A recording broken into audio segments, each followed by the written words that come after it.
ہی قرآن بتاتا ہے اسے مائے حمیم دیا جائے گا، کھولتا ہوا پانی، اور وہ اتنا گرم ہوگا جب پینے کے لیے چہرے کے قریب کرے گا اس سے اٹھتی ہوئی بھاپ کی وجہ سے چہرے کی کھال ادڑ کے اس کے اندر گر پڑے گی،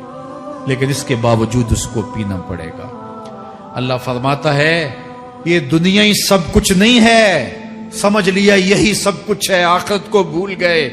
صبح اٹھے کام پہ چلے گئے، شام آئے آبادگی میں چلے گئے، صدائیں آتی رہیں حی علی الصلاح حی علی الفلاح، کوئی پرواہ نہیں کی،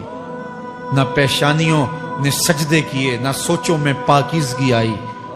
زندگی یوں گزار کے چلے گئے۔ ایسے نہیں، کہا ایک وہ ہوں گے جن کے چہرے شگفتہ گلاب ہوں گے، ایک وہ ہوں گے جن کے چہرے بگڑے ہوئے ہوں گے۔ اللہ اکبر، کلا اذا بلغت التراقی، یہ تو قیامت کا منظر ہے نا، قیامت سے قبل بھی ایک منظر ہے، اللہ اس منظر کو بھی بیان کر رہا ہے، کلا اذا بلغت التراقی، ہاں ہاں جب جان گلے کو پہنچ جائے گی، اے انسان تیرے اوپر وہ گھڑی بھی آنے والی ہے، وہ وقت بھی آنے والا ہے جب سانس اس ہنسلی میں اٹک جائے گا، جب سینے سے بھی سانس اوپر چلی گئی، اب ڈاکٹر بھی لا علاج قرار دے رہے ہیں کہ اب علاج نہیں رہا ہے، جان بس اب نکلنا چاہ رہی ہے، اور کہا جائے گا کوئی جھاڑ پھونک والا بلاؤ، اب ڈاکٹروں نے تو جواب دے دیا، اب سانس اٹک گئی گلے میں، چند لمحوں کی مہمان ہے، اب ڈاکٹروں نے کہا اب ہماری جانب سے لا علاج ہو گیا، اب لے جاؤ اس کو گھر یا وینٹیلیٹر پہ ڈال دیتے ہیں اس کو، بس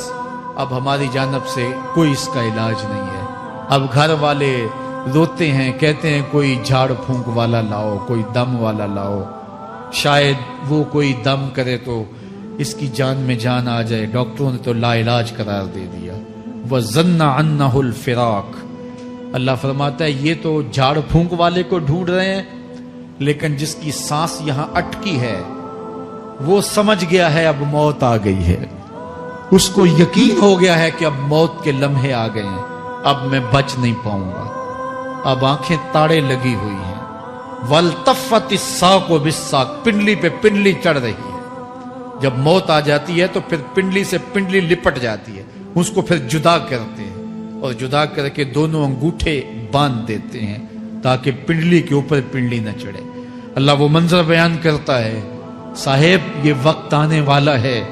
جب دونوں انگوٹھے باندھ دیے جائیں گے، جب ناک میں روئی ٹھونس دی جائے گی، جب چٹے لباس میں کفن دیا جائے گا،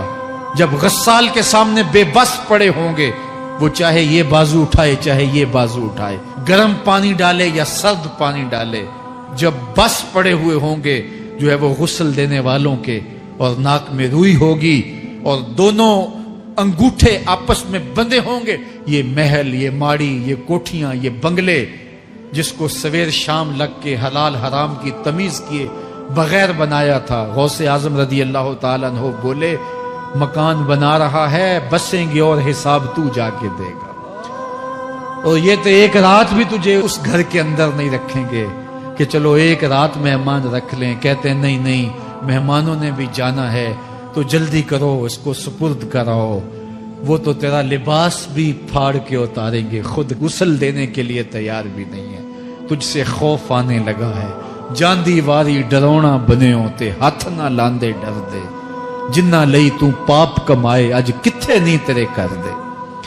آج تو وہ تیرے ساتھ تجھے غسل دینے کے لیے آمادہ نہیں ہے۔ وَالْتَفَّتِ السَّاقُ بِالسَّاقِ، جب پنڈلی پہ پنڈلی چڑھنے لگ جائے گی، إِلَىٰ رَبِّكَ يَوْمَئِذٍ الْمَسَاقُ، اس دن تیرے رب کی طرف ہی لوٹ کے جانا ہے، فَلَا صَدَّقَ وَلَا صَلَّىٰ، اس نے نہ تو سچ مانا اور نہ نماز پڑھی،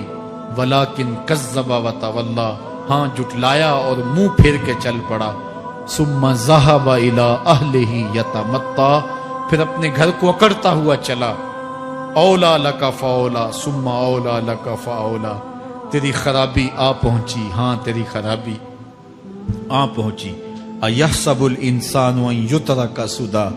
انسان دنیا میں یہ گمان کرتا ہے اس کو سدا چھوڑ دیا جائے گا۔ سدا عربی میں ایسے اونٹ کو کہتے ہیں جس کی مہار کسی کے ہاتھ میں نہ ہو، شترے بے مہار، جہاں مرضی جس گھاٹ سے چاہے پانی پیے، جہاں سے مرضی چارہ لے، تو اس شتر بے مہار کو کہتے ہیں سدا۔ تو یہ انسان بھی گمان کرتا ہے کہ میں بھی سدا ہوں، مجھے کوئی کیوں پوچھے، میرے جذبات پہ کوئی کیوں قدغن لگائے، مجھے کیوں روکے کوئی۔ بالخصوص جوانی کے ایام کے اندر جوان کو بڑا ہوتا ہے کہ کوئی مجھے کیوں، وہ تو ماں باپ کے کہنے میں بھی نہیں آنا چاہتا، وہ کہتا ہے کیوں مجھے روکتے ہیں، میری جوانی ہے، میرے جذبات ہیں، مجھے آزادی سے جینے دو، کیوں میرے راستے میں رکاوٹ بنتے ہو، میں سدا ہوں۔ اللہ فرماتا ہے نہیں، ایک اونٹ تو سدا ہو سکتا ہے، جس کو میں نے اشرف المخلوقات بنایا ہے اس کو تو سدا نہیں چھوڑوں گا، اس کو تو پابند بناؤں گا حکام کا۔